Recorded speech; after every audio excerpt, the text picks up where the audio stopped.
আসসালামু আলাইকুম ওয়া রাহমাতুল্লাহি ওয়া বারাকাতুহু। বাপ্পি আইটি স্কোয়ারের পক্ষ থেকে আপনাদের সকলকে জানাই স্বাগতম। আশা করি আপনারা সকলেই ভালো আছেন। ছোট্ট একটি ভিডিও আপডেট নিয়ে আপনাদের মাঝে শেয়ার করব আজকে। যেহেতু এই যাবৎ আমরা প্রথম, দ্বিতীয়, তৃতীয় এবং চতুর্থ লটের বেতন পেয়েছেন আপনারা। তো আপনারা কিভাবে দেখবেন যে কার কোনটা লট, সেই লটটা বিষয়ে আজকে একটু আপনাদের সাথে শেয়ার করব। তো চলুন মূল ভিডিওতে চলে যাই।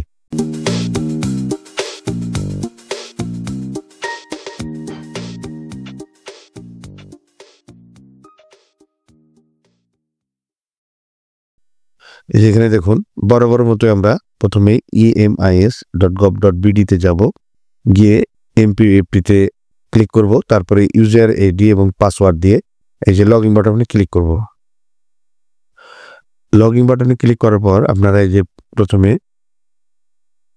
ইয়ার, তারপরে মান্থ লিখবেন। যেহেতু আমাদের ডিসেম্বর পরে আর বেতন এখন পর্যন্ত হয় নাই, সেক্ষেত্রে আমরা এই যে ডিসেম্বরটা ক্লিক করব।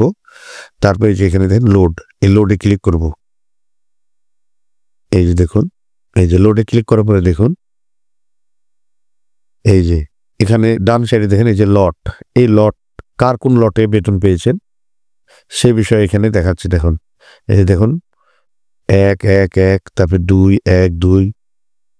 তো এইভাবে আপনারা এই লটটা দেখতে পাবেন যে কার কোন লটে বেতন পাওয়া গেছে। পরবর্তীতে হয়তোবা আমাদের আরো কোনো অপশন এখানে অ্যাড করতে পারে, তো ধীরে ধীরে হয়তোবা পাবেন। পরবর্তীতে যদি সব আরো কোনো অপশন চালু হয় বা এডিট অপশন চালু হয় কারেকশনের, সেগুলো দেখাবো। এখন পর্যন্ত এডিট অপশন কারেকশন করার জন্য কোনো অপশন চালু হয় নাই। যদি চালু হয় সেক্ষেত্রে ভিডিও ছাড়বে ইনশাল্লাহ।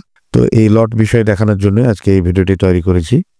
তো আপনারা অতি সহজেই কার কোন লট এটা জানতে পারবেন যে কে কোন লটে বেতন পেয়েছে। এই যে দেখুন 1-2-3।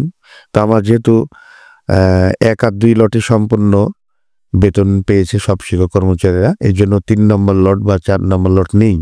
তো আপনাদের যাদের 3-4 লটের যারা পেয়েছেন তাদের ওখানে লেখা থাকবে 1-2-3-4। তো আমার যেহেতু 1 আর 2 লটেই সবার বেতন হয়ে গেছে ইনশাল্লাহ, এর জন্য 1 আর 2 লট দেখাচ্ছে। তো আপনাদের যাদের লট আরো বেশি আছে তারা সেক্ষেত্রে 1-2-3-4 পর্যন্ত দেখাবে। আর যদি পঞ্চম লট সিস্টেমটা চালু করে পরবর্তীতে পঞ্চম লটটাও দেখাবে। তো যাই হোক, আবার নতুন কোনো ভিডিও নিয়ে আসবো। ততক্ষণ পর্যন্ত আপনারা ভালো থাকুন, সুস্থ থাকুন। আল্লাহ হাফেজ। এ ধরনের নতুন নতুন ভিডিও পেতে চ্যানেলটি সাবস্ক্রাইব করে রাখুন, লাইক করুন, কমেন্ট করুন এবং বন্ধুদের সাথে শেয়ার করে রাখুন।